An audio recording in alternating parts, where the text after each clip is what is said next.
to do. So let's start here with me and you. Gonna take a little time.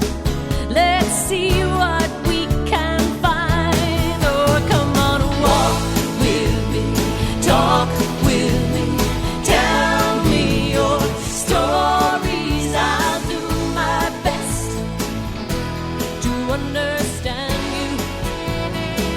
Oh, won't you walk with me, talk with me, tell me your stories. I'll do my very best to understand you. Your flesh and blood. And welcome to Tell Me Your Story, New Paradigms for a New World. I'm Richard Dugan, your host. A special edition of Tell Me Your Story every Wednesday here in 2024. And I am joined, as we did in December, by Lumari, who is joining us all the way from, if I am correct, I hope I am, New Mexico. And we're talking about some very interesting things. I hope that you folks will stay with us throughout. Lumari is a gifted, internationally acclaimed intuitive life coach, a creative catalyst, conscious channel, and a vibrational activator who has guided thousands of people worldwide to awaken and live their higher soul's callings. And sometimes it can be more than one calling. And Lumari channels Alawashka. It's the original language and vibrational source of creation, and these pure creation and activation frequencies uplift your life and our world. So she's joining us again today, especially to talk about a couple of very interesting things. First of all, she's got a free gift for you. That's right. And we're going to have that link up on our SoundCloud and as well as YouTube channels of Tell Me Your Story, where she is offering a personal sacred space meditation which helps you to feel clear and whole, connected to your deeper self and in touch with your own energy, vision, and purpose. We're also going to begin the year here on Tell Me Your Story talking about her book and the various elements therein, the steps, if you will, the chapters. Streams of Consciousness. Discover the 12 hidden frequencies of creation. Activate your higher calling and uplift our world. And remember and align with your frequencies of consciousness. Connect with the divine and your deeper purpose to life, to live as the visionary you're here to be. Raise your vibration as you read and become empowered to awaken your soul's path, nurture your purpose, and generate evolution and enlightenment. And Lumari, thank you for joining us again here on Tell Me Your Story here on the program, because we're going to dive into this book, and I know that we'll talk about some of the other books that you have available as well. But thanks for being with us again here in 2024. Oh, thank you, Richard. What a pleasure and an honor to be here. 2024. Amazing. It really is. It's a leap year. It's an even-numbered year. I don't know, it's a 2 and a 2 and a 4. I mean, that's 8. So we're talking about sort of I like to look at 8 as the number of infinity. I know it goes by some other designations, and it's very cool. Yes. So I know you don't deal in numerology. That's not one of the areas that you deal in, but you do connect with the Akashic records as well, but using this sacred language of the Alawashka. First of all, talk to us a little bit about that. Then we want to dive into these different steps that we're going to talk about over the coming weeks here on Tell Me Your Story in reference to the Streams of Consciousness, that latest book. But first of all, help us out a little bit about this sacred language.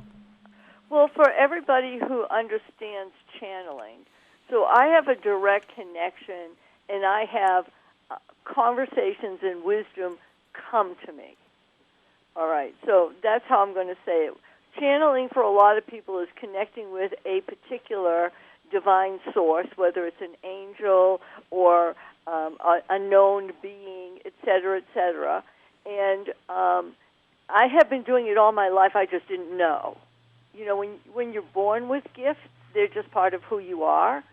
So when I would think, I would have like 15 different conversations at the same time, kind of like sitting at a dining room table with a whole bunch of people. That's how my brain worked. Those are the conversations I had. So when I would ask, when I would be little and go, gee, I wonder how that is, right? And then I would hear, well, you know, one way to look at it is this. And then I would hear in a different voice. And another way to look at it is this. So this is how my energy and my connection to divine energy always was. One day I was asking, again, because I'm a questioner, right? I love questions. You and me both. I think the smartest thing to do is ask a question and make believe you don't have any idea what the answer is. Because that way you won't argue with what the answer is that comes to you, but you can fit it in, and parts of it, if you don't like, you don't have to pay attention to it, right? Mm-hmm. So I was asking, what is the nature and the force and the origination of creation? It was just, thinking about, I do ask more complicated questions. And then I started hearing and feeling these energies. I am the vibrational source of creation. I am the language that brings forth. And it was very formal but beautiful languaging, right? It was kind of like listening to vibrational Shakespeare. Yeah. And then I paused and I was listening, and then I heard, write it down, just like my mother would say to me, write it down, right? We're talking to you. And I started writing, and then I realized I was connected, and I'm channeling the original source. So almost like before language, but as language came into being, language calls forth whatever is there. Does that make sense to you? Oh, yeah. Uh-huh. Okay, good. And so then I started recognizing all of these different things, and I would ask questions, and part of it was conversations that I would write down. I would ask questions. I would be given information about the nature of reality, the nature of humans, of planets, all sorts of stuff that would, and I would go, oh, what a beautiful way of looking at it. And I kept on noticing that in the conversation, there weren't any, like we were talking about before, contrast, right? There weren't any things that seemed to bounce each other and negate each other. It was like, oh, this is like this amazing, inclusive energy. And then as I looked at it further, then it was like, oh, these are frequencies that create. And everything about it, Richard, was positive. Okay? It was energies that created joy, energies that created freedom, energies that created love, energies that created harmony, right? All positive. And the language, there are sacred words in this language, and the thing that also blew me away is the words in the language create. So many of our words, they describe, right? Like what I'm talking to you about right now, I'm describing the experience and what I know about this, right? And all of us, we have conversations, we describe what is happening. And this is a language that creates. So when you say words in this language, those words have the vibration to create what you're talking about. And that was another thing that went, whoa. I can kind of get it, like when you look at like the big world, right? Right. And, you say something into being and planets happen and, all, energy moves and light travels. Oh, and then like bringing it into something that is like coming from you that you can channel and connect with. Like you can say this word and the vibration carries through and it creates that vibration. it just was like, I just have to keep on knowing more and more and more and more. Yeah. This does not have an end as far as I'm concerned. Yeah. What I find interesting, and before we take our first pause here, is the power of words. I say this almost every program, not quite. Words have power. But what I have also noticed is that languages also have power. And the reason I put it in that context is because when you translate, let's just say some of the ancient wisdom teachings, whether it be the ayahuasca, whether it be Hebrew, whether it be Sanskrit, etc., and what I know about Sanskrit, or not Sanskrit, I'm sorry, Hebrew and the alphabet, and so forth. And I know enough about it that each letter has its own legend, kind of like characters on a map. There's this legend down below that describes what each one of those characters means. And you start putting the letters together with as words, and words as sentences as paragraphs, and on infinitum. But when you translate from that language, the legend is lost. And here's a case. Different. A case in point.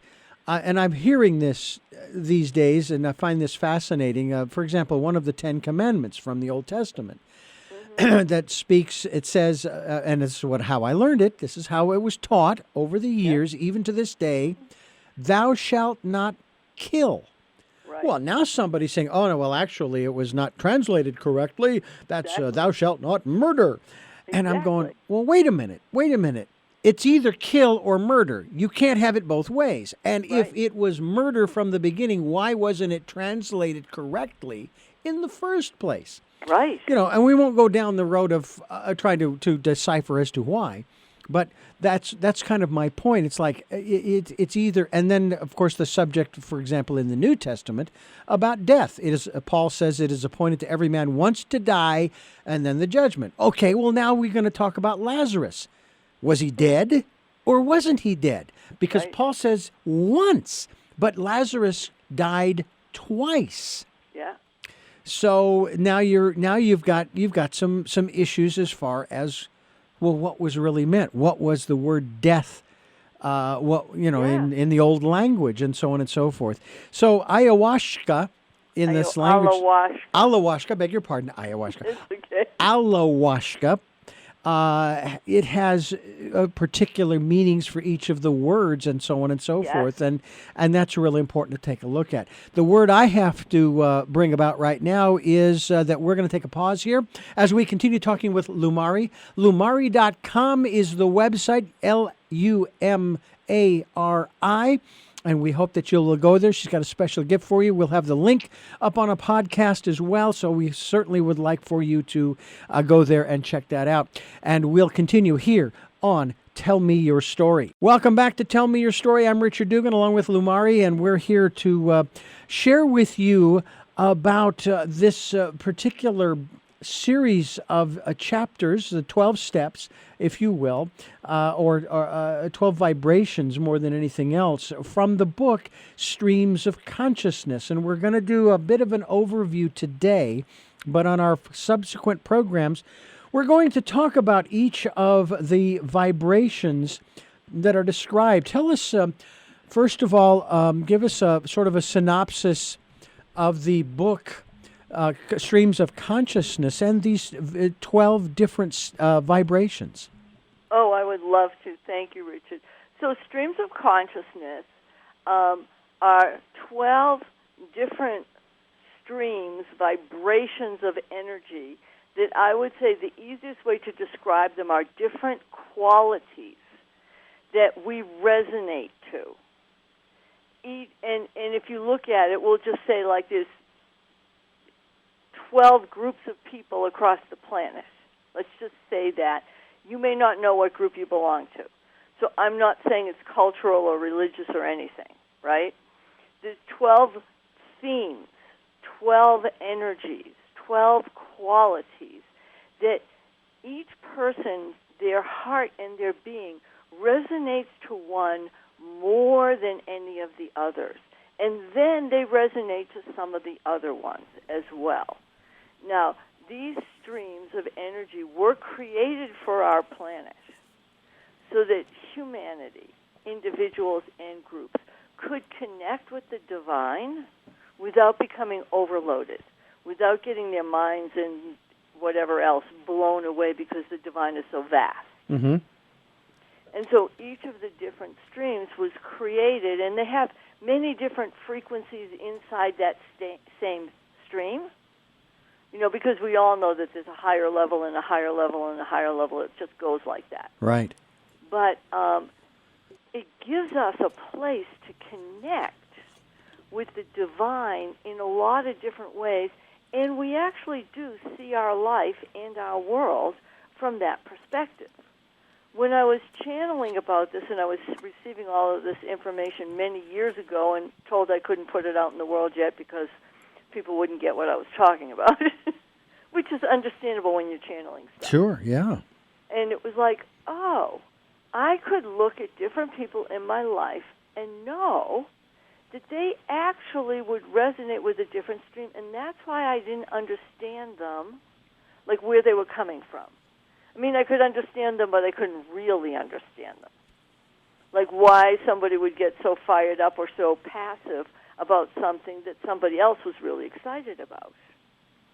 So I would go deeper and deeper into these streams, into the energy of each one, and start to understand, oh, okay, we resonate with these different things. So let me just, for everybody listening, and for you also, of course, mm-hmm. the names of the streams, just so that you can understand it.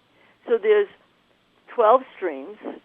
There's the stream of purity, the stream of honor, the stream of compassion, the stream of neutrality, the stream of harmony, the stream of beauty and grace, the stream of wisdom, the stream of truth, the stream of radiance, the stream of reciprocity, the stream of universality, and the stream of unity.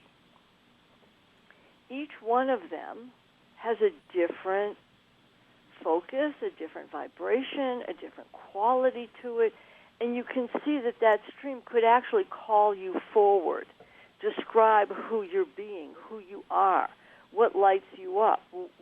It can reveal your purpose. So if we're just saying, for example, say we're looking, because you do music also, so say we're looking at the stream of harmony. All right? Mm-hmm. Many notes sung or played together create a wholeness that goes together in harmony, meaning there is no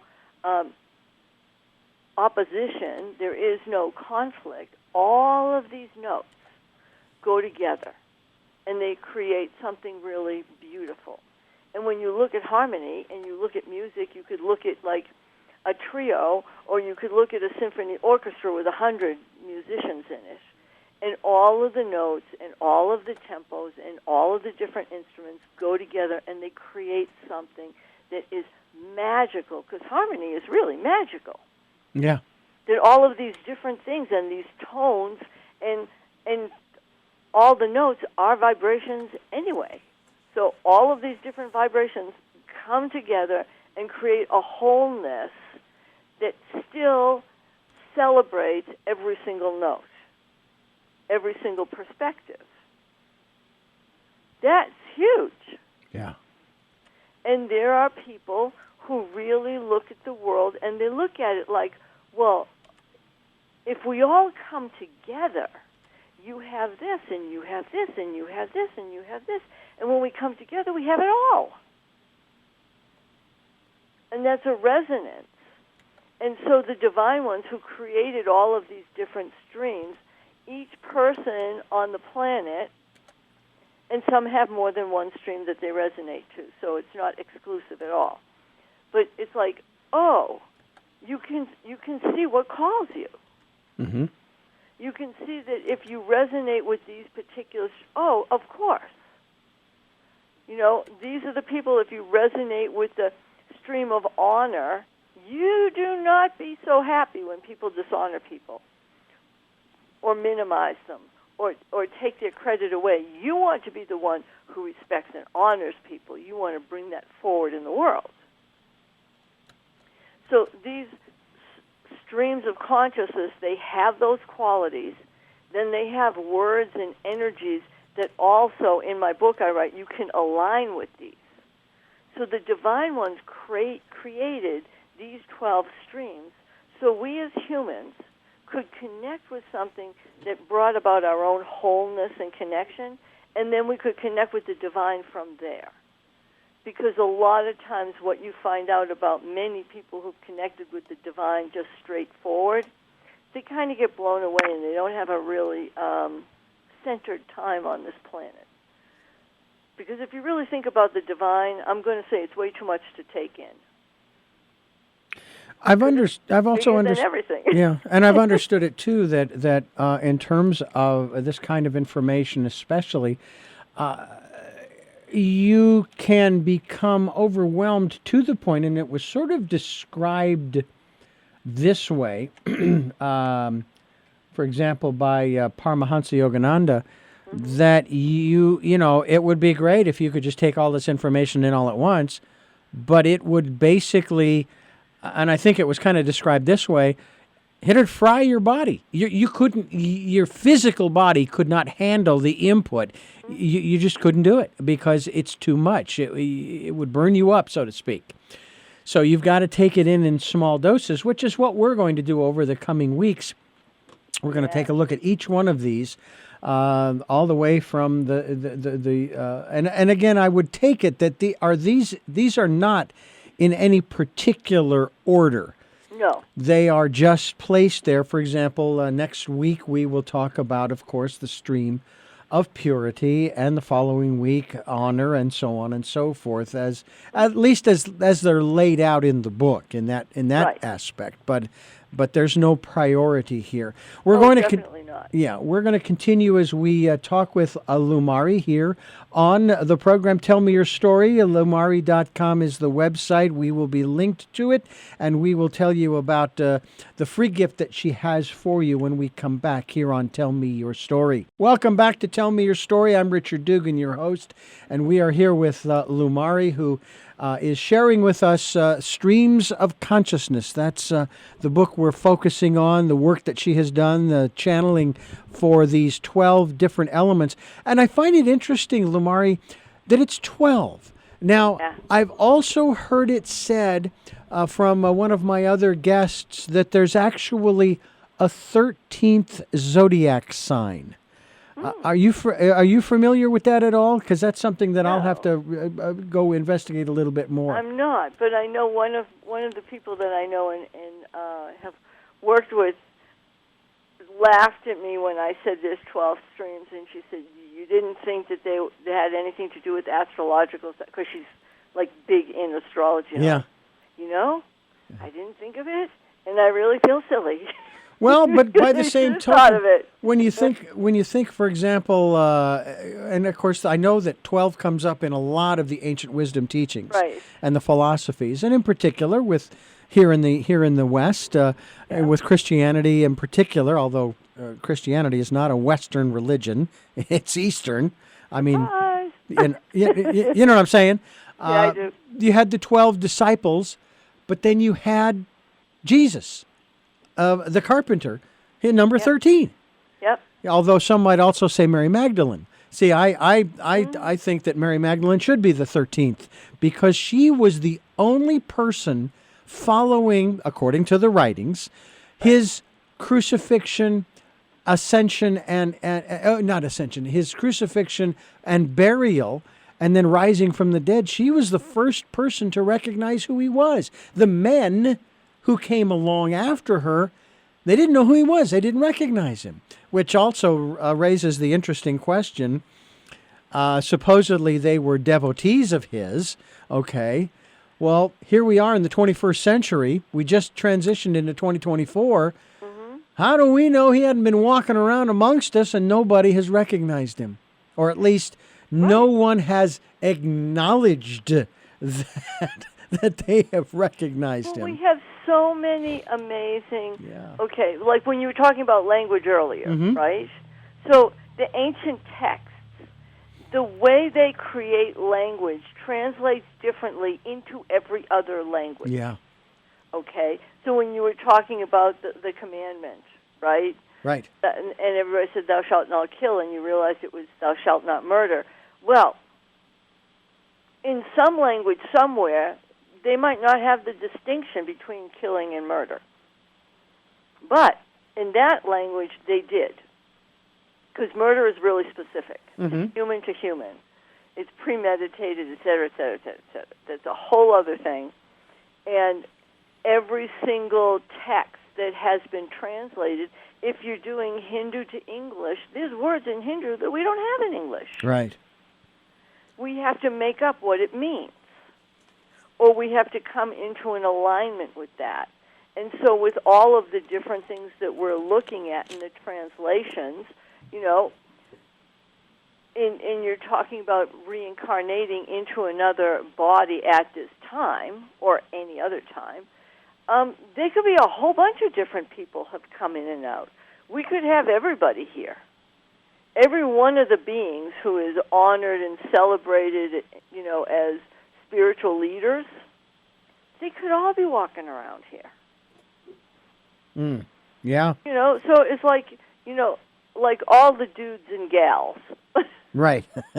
They could all be here, and you don't know what they're doing because they might not be saying, "Oh, follow me and I'll show you," right? They might be doing something completely different. Still in line with their spiritual gift, but not necessarily taking the leadership role. Right. I gotcha. Yeah. Yeah. And that's something, too, that is interesting, and I find it, at least for me, it's fascinating that we have individuals who have the wisdom, they have the knowledge, but they don't put it out there in the general public. But then we have other people who are putting out to the general public stuff that may contain smatterings of this wisdom and knowledge, but it's more ego-centered. Yeah. Well, you know, one of the things that I love about the Ayahuasca books and this particular one, Stream of Consciousness, is when you look at the streams, right, and you look at what they are, there's an energy, a resonance that doesn't have any of that in it.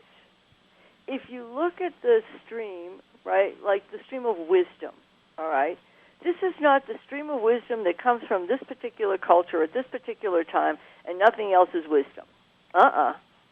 This is like, oh, the stream of wisdom. You're vibrating to the energy of wisdom. That can be wisdom on a spiritual level that comes from many different places, right? Because when in a lot of the ancient texts they talk about the spiritual experience, whether it's enlightenment or ascension or everything, they might be having the same experience, but it's described in different ways, and it relates to different times. So when we're looking at all of these different things, it's like, oh, this is a whole other way of playing. When these streams of energy, they don't have the ego attached to them. They have a celebration of wisdom, a celebration of truth. Not my truth. Sorry, it's my truth. I say this is the truth because it's my truth. Not that. It's like truth. Okay, we actually are on a planet. Mm-hmm. If you don't call it a planet, I'm cool with that. You can call it anything you want. You can call it like an astrological chariot that we're all hanging out on. Whatever you want, right? Exactly, yeah. But we are traveling the universe together, billions of people, in this one chariot that's circulating around, and all of these stars and everything else, they're all connected. That's just the truth. Mm-hmm. Yeah. That's one of the aspects of all of this that I find so interesting, in that we, on the one hand, we will sit here and talk about our individual, shall we call them individual rights, life, liberty, and the pursuit of happiness. Some will actually change that, life, liberty, and property. It's like, well, no. Great Irish line in that regard is, you don't own the land. The land owns you. Right. And I got to tell you, if you're a farmer, even if you love farming, you've got to serve the land. Oh. You have to take care of it if you want to grow the crops that you want to grow. And the way that everything has changed now, just like as a little sidebar, they're saying that in every food on this planet, there's at least 10% plastic. Yeah. Okay, well, this planet did not create that for us. No, it did not. So honoring the truth of this planet and walking it in a whole other way, but you see, we can do that. Yeah. We can actually shift the whole thing. Oh, absolutely. We could absolutely do that. And certainly that, as I said earlier, sidebar, as you mentioned too, this is where things are. And okay, all right. So what are we going to do now? But again, it goes back to the aspects of the ancient wisdom teachings. As again, that's just the term that I use. People will certainly use others, I think that this also opens up the door to a conversation about. I'll use the term discernment / intuition. I want to talk about that as when we come back here, as we're talking with Lumari here on Tell Me Your Story. This is the preliminary program, if you will, dealing with the book Streams of Consciousness, the 12 vibrations that she has alluded to, and we'll maybe go over those again when we come back as we continue here on Tell Me Your Story. Welcome back to Tell Me Your Story. I'm Richard Dugan, and we're talking with Lumari here on a special edition of Tell Me Your Story, where we're talking about the 12 different vibrations as they are defined in the book Streams of Consciousness that was channeled through Lumari, discovering, the 12 hidden frequencies of creation. And of course, we did go through those, referring to the different streams of purity, honor, compassion, neutrality, harmony, beauty and grace, wisdom, truth, radiance, reciprocity, universality, unity. And we're going to talk about those over the course of time. My favorite one, of course, is the one of reciprocity, because of the one of the universal laws that I have discovered over the years, having to do with the fact that there is always an exchange. You cannot be just a giver, okay? It doesn't work that way. You need to, if you love giving, and by the way, I had this happen to me with my father, my late father. He sent my wife and I some money to cover some expenses that we had after being evacuated from our home back in 2017. And I said to him, "Oh, Dad, you didn't have to." And he said, "I know I didn't have to. I wanted to, okay?"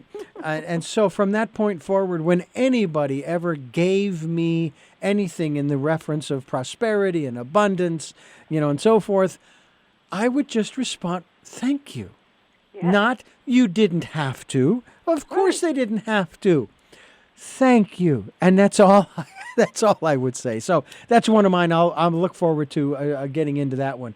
Yeah. But we were getting into the area of discernment / intuition, and listening, because I encourage people during this the decade of perfect vision, the 2020s. What I'll do with the 2030s, I don't know, but we're not there yet, so I don't have to worry about it. But listening to that still small voice I used to use the word discrimination, but that's really not as accurate as discernment. When They use it differently now. Exactly, because it's used differently now. Again, it goes back to the whole the power of words, and the power changes as we change, so to speak, as we change or even add definitions to the words, right? Right. So let's talk about the importance, if you will, of going within, listening to that still small voice / discernment in terms of not just only these 12 streams, these 12 vibrations, but any claimed divine wisdom that is placed before us. Well, I love the word discernment, so it's a word also that I use a lot. So I'm glad you brought that one in. Okay. So there's a place of listening that's very important. So if we're actually listening, like in the pure listening sense, you are actually listening first. Okay? So whether it's a thought, whether it's guidance, whether it's a feeling, whatever it is, you're listening to that first.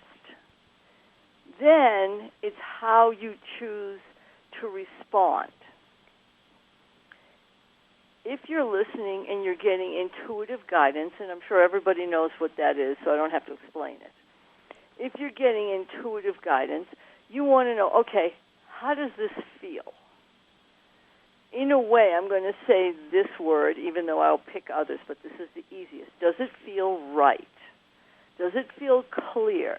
Does it feel that you need to pay attention to it? That's the discernment part. The intuition is what you have received because you're open to the listening. And the discernment is how are you listening, how are you responding? Sometimes, in intuition, you're not always getting good messages. Sometimes you're going to get the message that says, get the hell out of there. Right? Yeah. And you want to sit there and go, oh, wait. Yeah, I'm going to listen to this. I'll think about it later. It's telling me to go now. You know, and another one is going to say, wait, don't do anything yet. Don't respond. Or it's going to say, you have to go to this party. You know, whatever it is.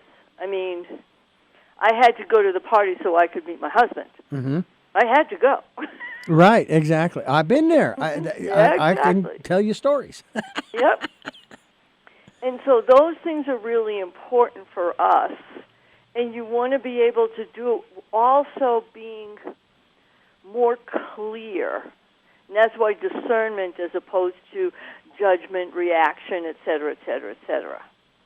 So that when you're getting guidance, intuitive guidance, which comes many different ways for many different people, you want to be able to, like, pay attention to it and go, okay, because guess what? Sometimes intuitive guidance, you're not supposed to do anything with it. I wrote this book that we're talking about 10 years ago.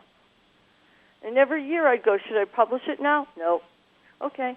Should I publish it now? No. Right? Mm-hmm. But I was receiving the guidance. I'm not saying no to that. I mean, that's a gift.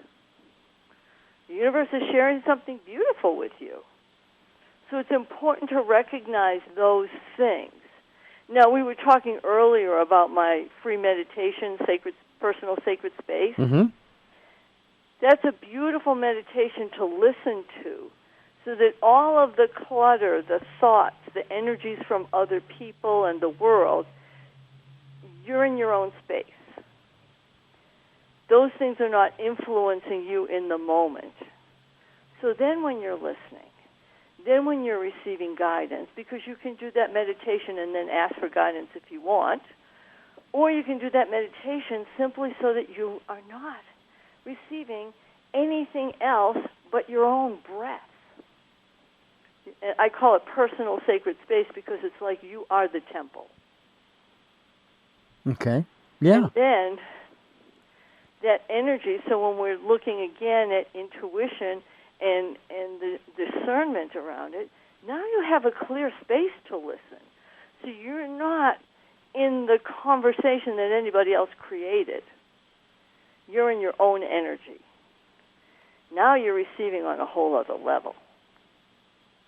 And now you can listen and discern in a whole other level. Does that make sense? It does indeed. It does indeed. Good. I find it interesting as we are taking a look, especially here at the streams of consciousness, and of course next week we'll be diving into that first stream, as we have it listed here, of a purity, that, we have different books that come out, the 3 this, the 5 this, the 7 this, the 8, and so forth and so on. And I know that again, numerology is not part of your what's the word? I can't even think of. It's not one of your tools. Okay. Exactly. Good one. Modalities. That was the word I was looking for. Yeah. It's not one of your modalities or tools, but at the same time, you recognize the importance of numbers and their significance. For example, in Hebrew, and I deal with a programmer here on the station who very much, I don't know whether he's a practicing Jew, whether he goes to temple, et cetera, but he will bring up a particular number, 18, which in Hebrew is chai. Right. And, it has a particular meaning. Well, letters and numbers are in the same category depending upon the language that you're using. When you put together the book, or when the book was given to you, shall we put it that way, through the Alawashka, the language, was there even an issue, or did it all come through to you in English in that regard? Is that something Yes. that, okay. It came through to me in English. So the way it comes to me is like I feel the vibration. Mm-hmm. But Alawashka and the divine know I speak English. Mm-hmm. So Okay. it comes to me in English. The frequencies are of a higher level, and then I bring it in. So it's actually, in a way, part of it is dictated to me and part of it is conversation. So if I don't understand something or I want more clarity, unlike most people, I ask another question. Right. Oh, wait, you said this. Let me ask you. What about this? Because, like I said before, I ask a lot of questions. Yeah. Right? Like, even when I'm working with my clients, I'm asking them a lot of questions, too. I mean, they're telling me what they want to know and everything, but I'm in the question mode because questions give you openings. Right. And so when I received this, it was just coming to me, and it said, yes, there are 12 streams, and I'm just listening to it. Mm-hmm. And I like, obviously, so many different cultures and organizations, and also, mathematical stuff. It's like 12 is a big deal. Mm-hmm. And I like the 13 as well. I like the extra bonus. I like that. That's very good. We're talking with Lumari here on Tell Me Your Story. Welcome back as we wrap up this particular program. Lumari, maybe we can do a quick summary of kind of what we've talked about today and what people can expect in the coming weeks here on the program as we dive into the 12 vibrations from streams of consciousness. Oh, I would love to. So the book is not only a conversation and a description, but the book has the vibrations. So people who are reading this book are actually starting to resonate with the different streams while they're reading it. And it even has activations inside it, just so you know that when you're reading it, because I've had people tell me, I was reading about the stream of compassion, and all of a sudden I felt my heart open, and I felt so warm. So it's not just passive reading. It's active. Okay. Now, we're going to be talking today, what we talked about is how it all came together. Right. How the streams of consciousness help each of us and all of us connect with the divine in a way that is direct, that starts conversations and energy, so that we can be ourselves and still have full access to the divine without anything in between and without getting overloaded. And that's important. That's important. Yeah. That's why we're going to take it in 12 bites, so to speak, Yes. over the coming weeks, so that people can take it in small amounts. Yes. If people wanted to get in touch with you, now, well, certainly we will be linked to your website through all of these programs on SoundCloud as well as YouTube. But as far as email, would you encourage people to email you with questions if they have any? Oh, I would be happy to. And so you can go to LUMARI.com, and you can look at the different things in my different books and music, etc. If you're interested in a private session, I have those, so you can look at those things. If you have questions or want to connect in a variety of different ways, then you can go and you can email me at blessings@lumari.com. Very easy. Blessings@lumari.com. I always end conversations, even with my vendors, as I like to call them, as well as others, and I end the conversations like on the phone and say, okay, hey, it's great talking to you. Many blessings. Me too. That's exactly how I say it. And to you, Lumari, we share that. And to you who are listening, we share that as well. Many blessings to you all. And we will be back here next week with the next installment in Streams of Consciousness with Lumari here on Tell Me Your Story.